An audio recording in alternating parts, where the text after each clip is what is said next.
We're back with everything great about Stranger Things seasons 1 to 3. Let's get into it.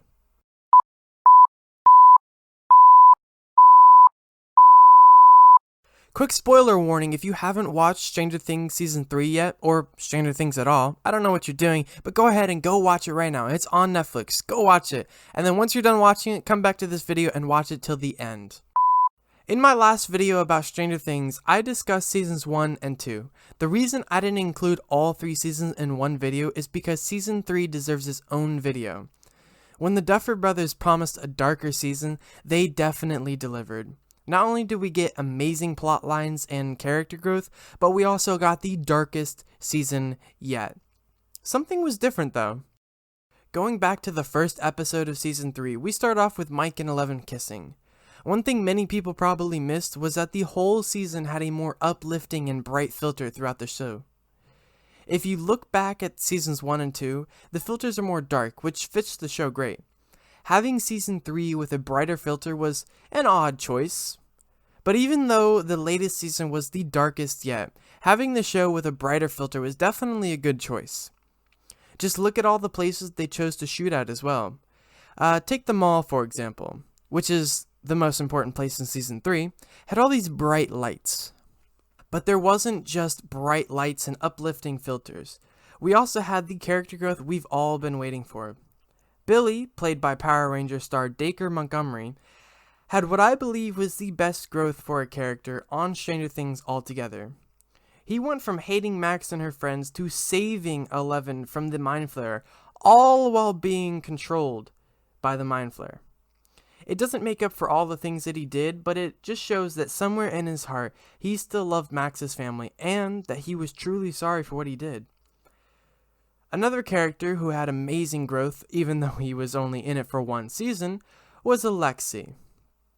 Another fan favorite, sort of like Barb. Lexi had a short time on the show. He barely made it through the whole season, but he still remains a fan favorite in all of our hearts. He started off the season by working as a Russian scientist, then gets captured by Hop and Joyce. They take him to go see Murray so he can translate all the Russian. He's sort of rebellious at the beginning, but then he ends up giving our heroes the information they needed to shut down and explode the machine.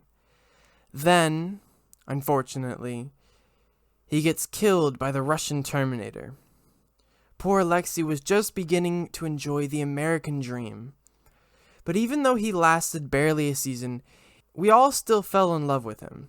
Whether it was him complaining about his cherry Slurpee, or him winning a big prize at the fair games. One thing we were all sad about though, and definitely were not expecting, was the death of our beloved Chief Hopper. As we know now, he's still alive somewhere in Russia, but how did he get there? How did he survive? Did he go through a portal before Joyce explodes the machine, or did a piece of metal cover him up so he didn't die? The Duffer Brothers left a lot of questions to be answered, almost like they did it on purpose so we would all be sitting there in Netflix until season 4 came out. At the end of the season, 3 months after they exploded the machine, we see that Robin and Steve are trying to get a new job. Joyce, Will, Jonathan, and Eleven move out of Hawkins to an unknown location. Leaked set pics show that Steve and Robin both got their jobs at a local movie place. But where are Joyce and the kids?